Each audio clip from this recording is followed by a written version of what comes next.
Hello everyone. मैं doctor Dipti Mathur. I am a neurophysiotherapist और आज का ये वीडियो डेडिकेटेड है to all our senior citizens, to all our elderly people. क्योंकि 1 अक्टूबर जो है वो मनाया जाता है as international day of elderly people. इसीलिए ताकि जो भी हमारे वृद्धजन हैं उनसे रिलेटेड जो भी मेंटल फिजिकल या सोशल इश्यूज़ हैं उनके बारे में अवेयरनेस बढ़ाई जाए और उसको जो भी उनके इश्यूज़ हैं उनको रिजॉल्व करने के लिए क्या कुछ हम कर सकते हैं उसके बारे में ध्यान रखने के लिए वो सारे जो मेथड्स हैं वो डेवलप करने के लिए ही ये डे सेलिब्रेट किया जाता है। एल्डरली पीपल जो हम लोगों ने काम किया है उन लोगों के साथ एज पेशेंट्स एज आर जो भी जिस तरह से भी जुड़े हुए हैं हमसे एल्डरली ग्रुप जो है उसमें सबसे ज़्यादा जो चीज़ मुझे देखने में मिली वो लगी कि उन लोगों के पास एक्सपीरियंस बहुत होता है और इस समय उनके पास इस एज ग्रुप में आके टाइम भी होता है, लेकिन कहीं ना कहीं थोड़ी सी मोटिवेशन की कमी आ जाती है। तो मैं स्पेशली एज अ फिजियोथेरेपिस्ट केवल ये उनसे कहना चाहूँगी कि आपका एक्सपीरियंस डेफिनेटली यंगर जनरेशन के लिए हमेशा हेल्पफुल होगा और जो आपको टाइम मिला है वो अब ये टाइम आप अपने लिए मैनेज करिए। जो औरों के लिए आप कर रहे हैं वो तो कर ही रहे हैं, वो तो एक एडिशनल चीज़ है, लेकिन आपने लाइफ लॉन्ग जो इतनी मेहनत की है सभी के लिए अपने लिए, तो अब इस स्टेज में आके उसको ऐसे ही ख़राब मत करिए या ऐसे ही ये मत सोचिए कि इट्स डन अब हमें कुछ नहीं करना है, बल्कि इस समय भी आप अपने को कुछ नई एक्टिविटी करके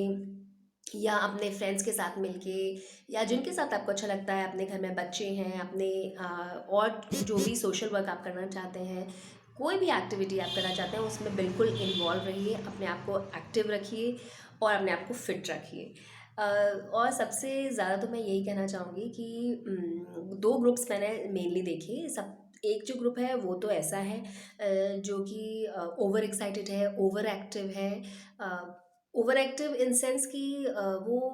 एक्टिव लेवल तो अच्छा है लेकिन साथ साथ कई बार कुछ ज़्यादा चीज़ हो जाती है तो उनको फिज़िकली मैं कहना चाहूँगी कि कभी उनको क्योंकि वो ज़्यादा कर लेना चाहते हैं कि वो एक्सेप्ट नहीं कर पा रहे हैं अपनी एज को,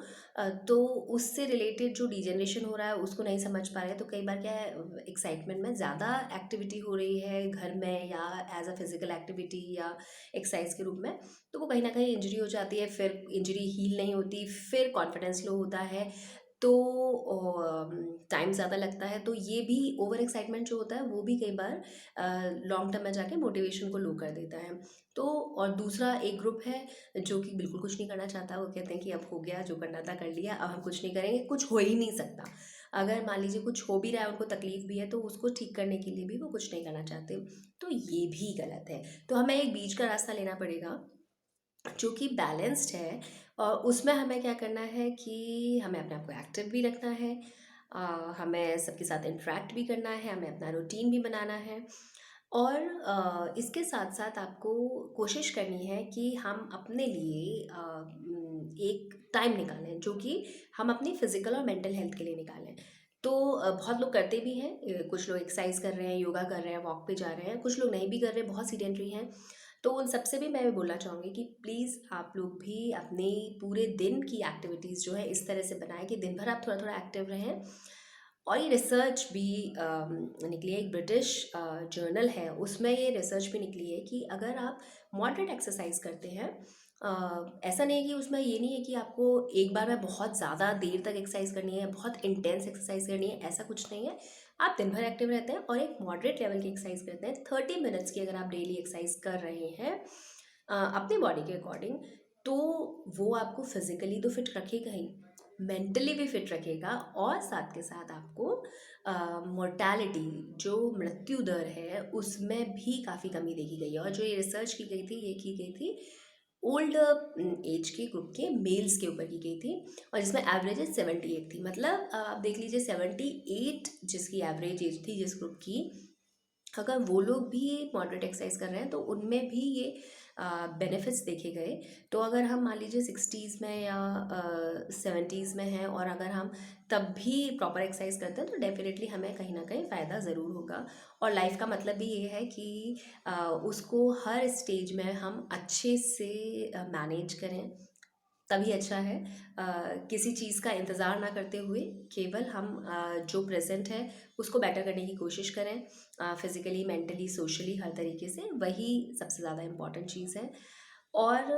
बीइंग अ फिज़ियोथेरेपिस्ट मैं ये भी कहना चाहूँगी कि फ़िज़ियोथेरेपी में जो हमने इतने समय में देखा है कि जब हमारे पास पेशेंट आते हैं, एल्डरली पेशेंट आते हैं, जब हम उन लोगों के साथ इंटरेक्ट करते हैं, तो एक तो उनका रूटीन बनता है। दूसरी चीज़, उनकी फ़िज़िकल जो एलिमेंट्स हैं उस पे तो हम वर्क कर ही रहे हैं, फ़िज़िकल जो परेशानी है। मेंटली, क्योंकि जब आप ठीक हो रहे होते हैं, आप इंटरेक्ट करते हैं, आपका सोशल इंटरेक्शन हो रहा है, तो आप मेंटली भी कहीं न कहीं इम्प्रूवमेंट फ़ील करते हैं। और साथ के साथ किसी भी आप फ़िज़ियोथेरेपी सेशंस के लिए आते हैं तो आपको कुछ दिन आना पड़ता है, और उसके साथ कुछ समय आपको हम लोगों के साथ बिताना पड़ता है, इंटरेक्शंस भी होते हैं उस समय, तो कहीं ना कहीं आपकी psychological and emotional counselling and उसमें भी इम्प्रूवमेंट की कोशिश की जाती है। तो इसलिए भी फिजियोथेरेपी भी हेल्पफुल है कि कभी आप डिले मत करें अपने आप को। अगर कोई भी मान लीजिए इस तरह की कंडीशंस हैं, बैक एक, नी पेन हो रहा है, एंकल पेन है, नेक में पेन है, शोल्डर्स में पेन है, तो उसके लिए तो कभी डिले करना ही नहीं है। लेकिन इन जनरल भी अगर आपको केवल आपको फिटनेस के लिए एक्सरसाइजेस चाहिए या एक पर्टिकुलर ग्रुप ऑफ मसल्स की स्ट्रेंथनिंग के लिए आपको एक्सरसाइजेस करनी है, तब भी फिजियोथेरेपी एक बहुत अच्छा अ, तरीका है कि आप, और एक क्योंकि आपके पास साथ में प्रोफेशनल्स होते हैं, क्वालिफाइड प्रोफेशनल्स हैं जो आपको गाइड करते हैं, तो आपको कहीं ना कहीं बेनिफिट्स ज़रूर मिलेंगे। तो सबसे पहले तो मैं यही कहना चाहूँगी international day of elderly people में कि अपने आप की अ, जो सबसे इम्पॉर्टेंट चीज़ है कि अपने को वैल्यू करें। सेकेंडली अपने लिए टाइम निकालें, सबके लिए तो आप निकालते ही हैं, अपने लिए भी टाइम निकालें, अपनी हेल्थ को प्रायोरिटी दें, जिसमें mental health, physical health, social, emotional, हर तरह की हेल्थ आती है। और साथ के साथ बी कंसिस्टेंट, थोड़ी सी मॉडरेट एक्टिविटीज़ दिन भर में रखें और 30 मिनट्स अपने लिए ज़रूर निकालें, जो कि आपके लिए बहुत बेनिफिशियल होगा। तो आई होप कि ये सारे डिस्कशंस हेल्पफुल रहेंगे और जो लोग ऑलरेडी मोटिवेटेड हैं वो कंसिस्टेंटली अपना काम करते रहेंगे, और जो लोग थोड़ा सा डल पड़ गए हैं, ख़ास तौर से कोविड के बाद जिनका रूटीन बिगड़ा है, वो फिर से अपने ट्रैक पे आएंगे और अपनी रेगुलर एक्सरसाइजेज शुरू करेंगे। तो इसी के साथ ये वीडियो क्लोज करते हैं, and stay connected with us, stay happy, stay healthy. Thank you.